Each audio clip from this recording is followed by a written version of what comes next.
Hey friends, we all know that mindset is 80% of running our business, or that's what the stats say. But what does that really mean? Today on the podcast, I am going to be sharing an answer, I guess, or a thought process on how to reframe when you're feeling maybe that your competition and everybody are moving in on you and you're feeling a little bit dejected. I'm answering a question from a listener today that is going to revolve around mindset and how we reframe our thoughts. So, without further ado, let's get into that. Running a retail business doesn't have to be so hard. Welcome to the Creative Shop Talk podcast, the go-to podcast for creative shop owners, studio owners, and independent retailers. I'm your host, Wendy Batten, retail business coach and mentor.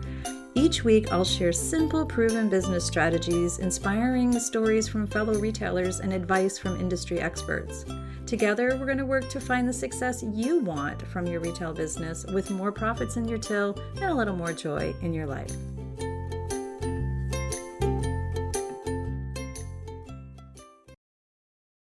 Okay, so we had an email come in, and I've had this question many times, but I'll read specifically this one email, and I will not share her shop name, but I will share the email. So it says, "Hey Wendy, I'm having a really hard week and I wanted to share with you why.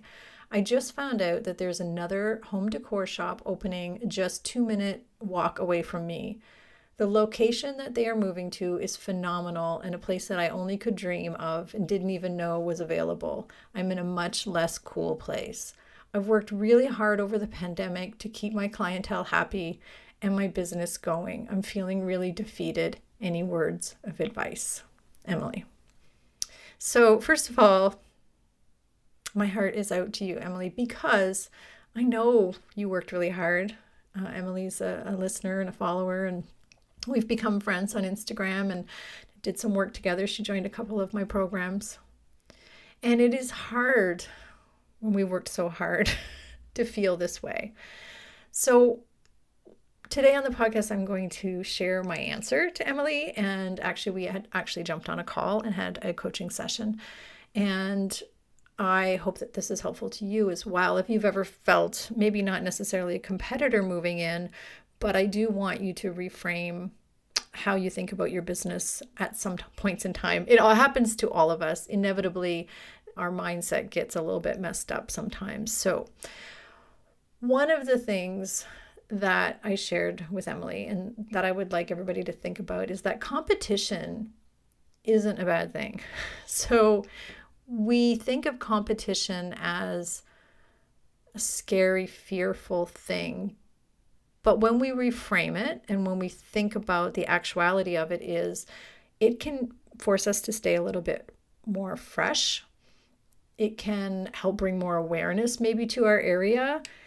It can actually funnel more people to you because it might, people might be looking for, in Emily's case, home decor, and maybe that other shop is really good at marketing and people go there and then they end up funneling over to her shop. So it's not a bad thing. And there's all kinds of other reasons that competition isn't a bad thing. But I know that that's hard to hear sometimes. But I want you to remember there's only one you. Again, sometimes people are like, yeah, I know, but what does that mean? What does that mean? The reality still is there's a shop moving down the street and I feel like crap. And we've all been there, right? Or they're bigger and better. And to be honest, newer shops sometimes move in shinier and brighter, like the new kid on the block, and everybody wants to check them out. And that's where our brain goes. So let's talk about competition just for a moment, and the new competition and the new shop and the new place that's opening up next to you or Emily. If it's a reality, that's fine. But I want you to think about and reframe your mind in this way. There are dozens of coffee shops in your town, maybe. What about all the auto mechanics or the hair salons? Most of our towns have tons of different types of the same type of product. So we have a tendency to think that no one else sells what we sell, and that might be true. You might be the only bookshop in town. You might be the only home decor. You might be the only store that sells furniture paint or offers paint workshops or pottery workshops. And then somebody moves in and you get threatened. And that's normal, right?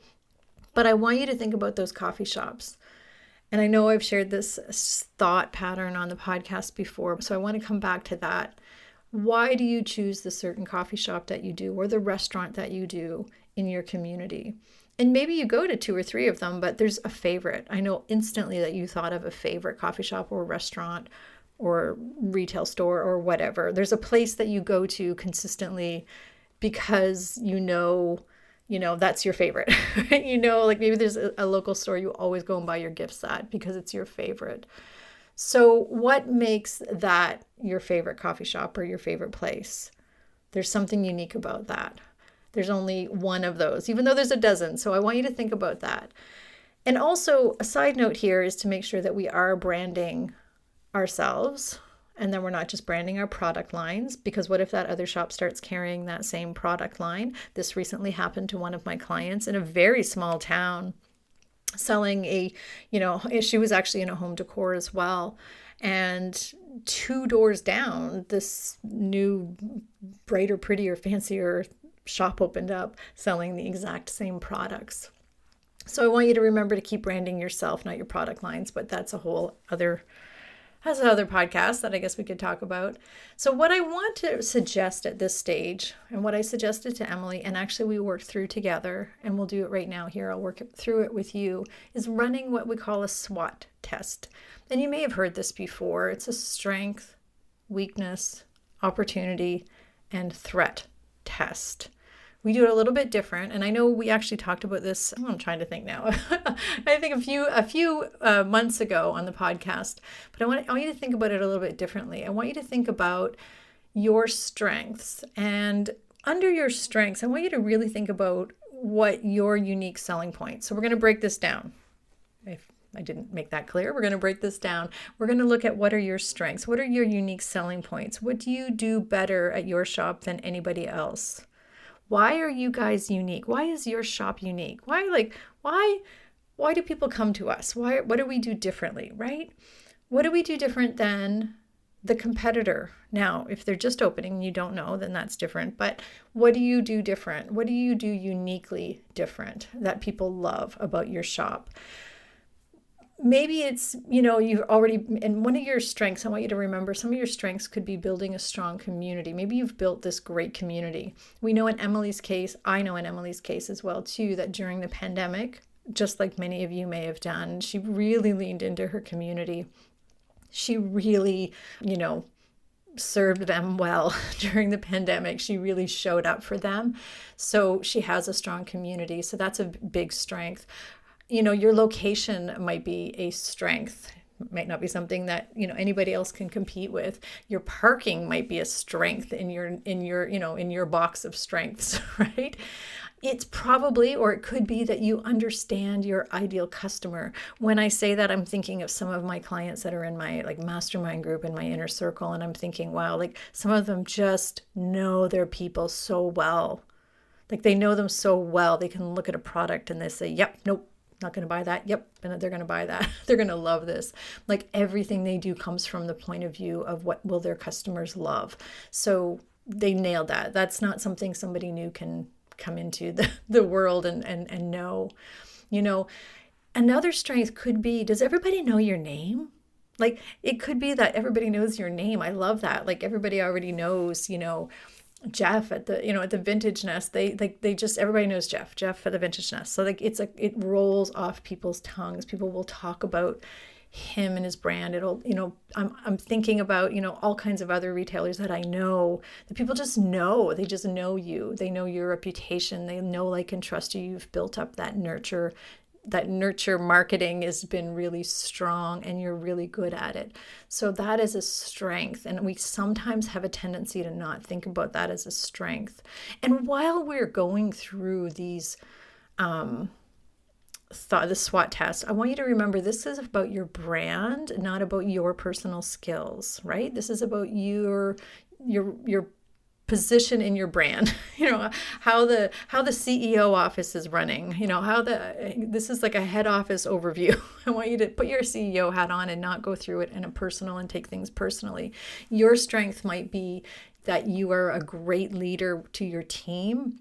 And so your team is really great. That might be another thing, and as far as you are a well-oiled machine in your shop. Things are tickety-boo and they're just really good and clean, and your shop standards are up to par. These are all strengths that I really want you to like brainstorm and spend so much time on. It's really important. The next thing is your weaknesses. This is one that I feel like a lot of us either have a really hard time with this or we're like writing everything down. So when you're thinking of your weakness, I want you to think about it in identifying like the things that might hinder your business's success. So what are the areas that you struggle in, that your business struggles in? Where are your gaps in skills, maybe your resources or assets? What are things that, your competitors do better and that you need to level up a little bit on? These are generally things, from what I think, they're usually things that we know instinctively we should be doing a little bit better, and we just haven't, or we just haven't had the drive, or we haven't had the intention, or I don't know, the energy, the money, maybe, I don't know. So in Emily's case, and I'll just pull from her example, Emily knew she wanted to move online so that she could be competitive with this other store. She wanted to have an online option. So she didn't have that. She also, this is an interesting thing that we discovered when we were pulling through, she had stopped being community minded, like being out in the community. Now, a lot of that had to do with the pandemic, and honestly, in her words, not mine, getting a little lazy about going to different, charities and networking. And I don't like saying networking events, but just being out in her community. Maybe your inventory selection hasn't been freshened up, or that, maybe we need to push the gas on that a little bit. Branding is something that, again, and I mentioned this at the top, maybe we need to shore up your branding a little bit. And when I say that, I don't mean so much about like, well, our logo's cute and, whatever. It's cute. But what we want to remind you, and I know I say this all the time, branding is about what people say you are about. Like, it's not about what you say you are. It's about what people say you are. So think of a single sentence that describes your brand in like layman's terms or everyday terms. And like, that's what you want people, like, that's what we want your brand to be, that things that you want people talking about. We want the hairdressers saying, oh, you have to go to Emily's shop. She's the go-to for whatever. Really simple terms. What do people say about your brand? And so I do see a lot of weakness with many clients in building their brand. And that's, again, not building it by the products that you sell, and definitely not building by the products that you sell. So making sure that your brand is really well known as a brand, right? We want to make sure that you are known as a brand. So maybe it's your business foundations that are another weakness. And this is something that I see, this is something that I support people with every day. Understanding, the front of house is doing great. We're really good on the front of house. We sell beautiful things and we display them well, and we love our people, but our back door, our back of house, our CEO, the back side of our business is not very strong. And we need to make sure, again, your financial leadership is going to set you apart from your competition this year. I've said that a million times. I'm going to say that all year, especially, making sure that you have those, competence and confidence in the back end of your business. Maybe you don't have a marketing plan in place. Maybe your weakness is that, your location is actually, not great. So, that's okay. You can't change that, but that's something that, we have to acknowledge, right? It's usually, as I said, something that we know that we need to do, or we've been kind of winging it, something that we've just been winging at our marketing or our strategy, and we haven't really been putting energy and time. This is the time to push the gas on that. So the next one's your opportunities. So when we think of opportunities, again, sometimes this is hard to answer. So it's identifying like external factors that can help our business grow. So what are things that we could invest in? What are things that we can do? Where are things that we can push the gas? How can we lean into our community? What are the connections that we have? Maybe what are revenue streams we can add in? How could we pull our community a little bit tighter? So what I mean by that is like, what are the opportunities that we already have? And sometimes I actually look at my strengths, or we'll look at your strengths and we'll say, hey, there's opportunity for improvement here. And we just have to like step into our role of that, right? So what are the opportunities? What are the changes that your customers would like to see? That's an opportunity. What's an opportunity in, like, again, pulling through revenue streams, thinking about different opportunities in revenue streams. Sometimes as retailers, we get stuck in the opportunities that are available around revenue streams. There are lots of opportunities other than just selling these things in our shops. We did a podcast on revenue streams, and we'll be sure to link through that. But, and again, something we discuss inside my retailers inner circle, what are opportunities for revenue streams? Like thinking outside the box. There's lots of different things. And again, what are the changes that our customers, or what would they like to see? What are the opportunities maybe in the emerging technologies and all the innovation things that are happening right now? Scary? Yes, I know. I feel you. But there are opportunities. This is a chance, as we get forced to have this conversation because of this imposing competitor coming in. This is a chance for us to step further into our roles as CEO, further into building a better, stronger, more beautiful business. Opportunities are everywhere. So I want you to think about that. And then the last one is our threats, and identifying the external factors that could harm our business.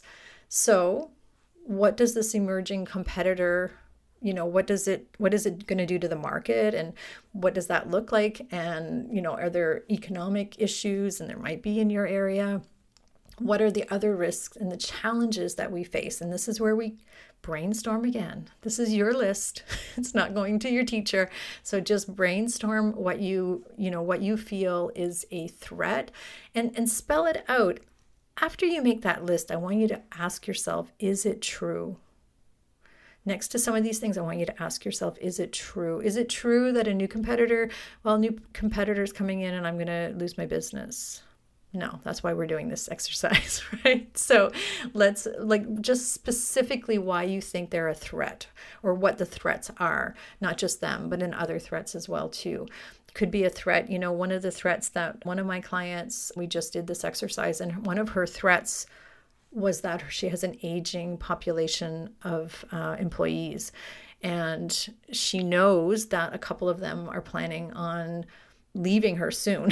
They're planning on leaving soon, and to her it's like really causing a lot of anxiety. And maybe you're going through that as well too, with your staff. So that could be a threat to you, that our staff we're short-staffed, or we're going to be short-staffed, and something along that line. So think about the different threats. Now, when we do this SWOT exercise, it really helps us sort of brainstorm, what we're dealing with, I guess. The thing that I do a little bit differently with all of my clients, and when we're working through this, and with competition especially, I flip that around now. I want to ask myself, I invert this, and I want to ask myself and do a SWOT analysis on my competition. Do it on the competition. What is their strength? What is their weakness? What are their opportunities? What are their threats? And really taking yourself out of your shop and imagining that you're sitting at, their head office, somebody's kitchen table, and you're doing this with them or for them. It's very interesting when you do this. I promise you that this is a mind, I was going to say mind altering, but I think that kind of means like drugs, doesn't it? I don't know. Anyway, it's a mind flip for you on that case. So I think that really does help. It helps me see, and it helped, I know Emily and I did that together, and it helped us see what what was the reality maybe, and what we perceived things to be. So that was an exercise as well. And now I want you to take that the next step for that, when we're trying to like set our mindset straight. So we want to really focus on our strengths, right? What are our strengths? How can we make them better? How can we push the gas on those few things? There's things that you do so well, or you maybe do instinctively, and hopefully we pulled those out in your strengths. These are the things that the other person is going to look at you as a competitor, like as a threat and as a weakness. So what are the things that we can, like, again, push the gas on and really level up? It might be your community. It might be pulling people in your community. It might be paying a little bit more attention to leveling up, your product lines, and cleaning up the shop. And again, this is actually a good thing. This competition, this competitor coming in is actually making us level up a little bit and spruce up and really pay attention. I know we've been doing that a lot through all the last couple of years, but here we are again. Guess what? This is what happens in business, self-employed life. It's just a never-ending paying attention. There is no time as a self-employed human person in your business where it's just going to flow easy all the time. I know you know that, but I guess I feel like I need to say that. There's always going to be something else. It's just the nature of self-employed life. I have been self-employed, and John and I have been self-employed for, I figured it out the other day, 27 years, a little over 27 years that we have been self-employed. We've owned a couple of different businesses through those years. And there's times of ease, and there's times of, and I say ease, there's times where things are really good, but then there's always something. What do they say? New level, new devil. There's always something that we're working on. So right now I do this SWOT test like a lot. Like we do this a lot. We do this in all our businesses a lot. And it really does help. It's an easy exercise. So now that when you look at your strength and you want to just push the gas on that, there's things there that you can level up. There's things there that you do well that you just need to push the gas.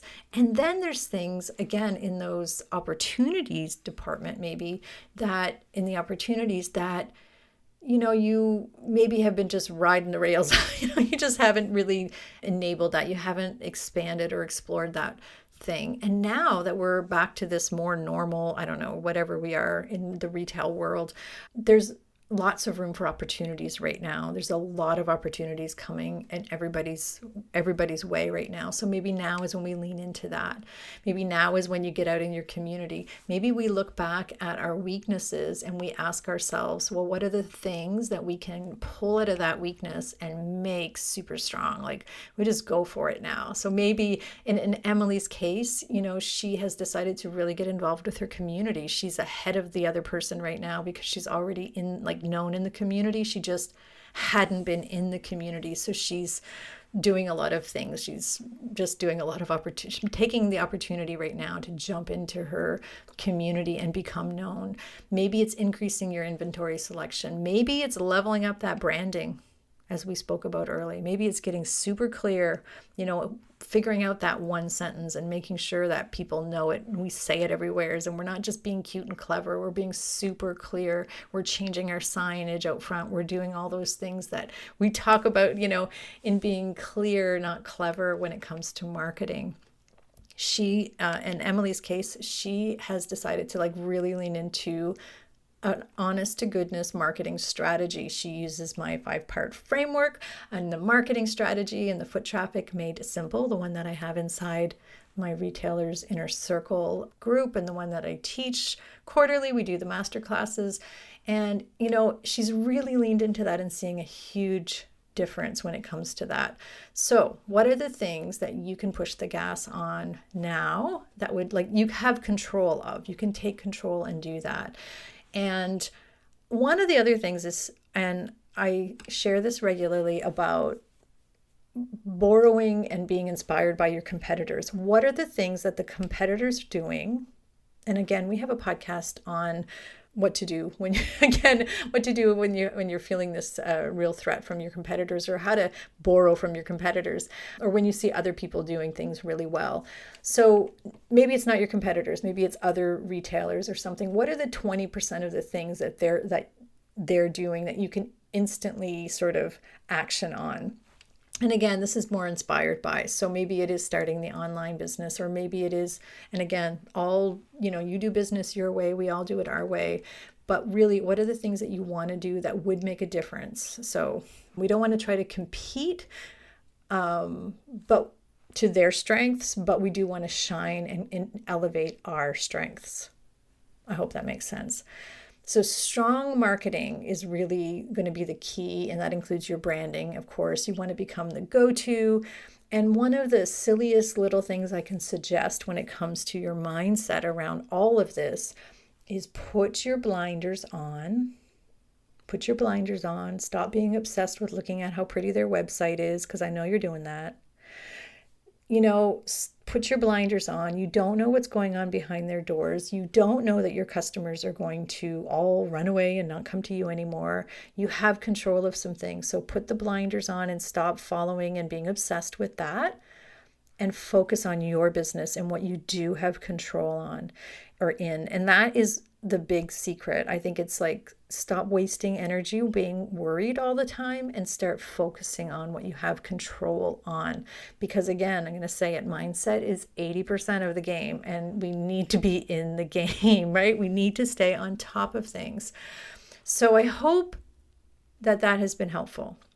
I hope somebody out there that was feeling a little bit maybe down about, the competitors or competition and somebody moving in. And I even had a call the other day from somebody who was worried about somebody coming in, and there was like no actual person coming in. They were just like, well, what happens when somebody does? Well, we'll worry about that then. But what are the things you can do now to shore up your brand, your business? You're running a beautiful business. You are. You would not be listening to the podcast here today if you weren't invested in running the best business that you can. So you do care about your business. I know you do. So what are the things? Like, do the SWOT test now, even if there is no competition, or even if you're feeling things are good right now, do this SWOT test and make it better. Make it better and easier, because you, my friend, your business matters. I mean, you know that I share this again all the time. Your business matters to your community. It matters to the social and economic parts of your town. It's really, you are important. It matters to your family. It matters to the hockey coaches you pay with the money that you have. It really does matter. So we want you to stay strong, but I also want you to keep that joy. Again, our businesses need to be profitable. They need to be fun, right? We need to make sure that they're fun. So thank you, my friend, for being here. Thank you for listening. It really does make my heart happy to see the listeners grow every week on this podcast. Seriously makes my heart happy. It's literally an absolute delight. And that's a silly word that I don't use a lot, but it literally lights me up and is such a delight when I hear from you. And if I can support you on getting any kind of clarity around building a better, a stronger, a more joy-filled retail business, because again, that's what we want. If you want to boost your confidence and your skills, reach out to me, my friend. Let's work together. There's lots of ways that we can work together. The easiest way is always inside my private coaching group, which is the Retailers Inner Circle. You guys know that. I also have private one-on-one coaching, and I love doing that as well too. And I hope to see you, inside one of my programs soon, or you can just reach out to me, my friend, on Instagram as well. So have a great rest of your day, and we are going to see you next week here on the Creative Shop Talk podcast. Well, that's it for this week's episode of the Creative Shop Talk podcast. I'm so glad that you're here to join us this week, and I hope you found value in what we're sharing here. I want to remind you that our website has all of the show notes. You can find it at wendybatten.com/podcast. Everything that you need to hear about today's podcast is there. Also an opportunity if you need to reach out to me. If I can support you in any way whatsoever, please feel free to reach out. So thanks for joining us. Please leave a review, subscribe if you can, and never miss an episode. We hope to see you back here again next week. Thanks, my friend. Have a great week.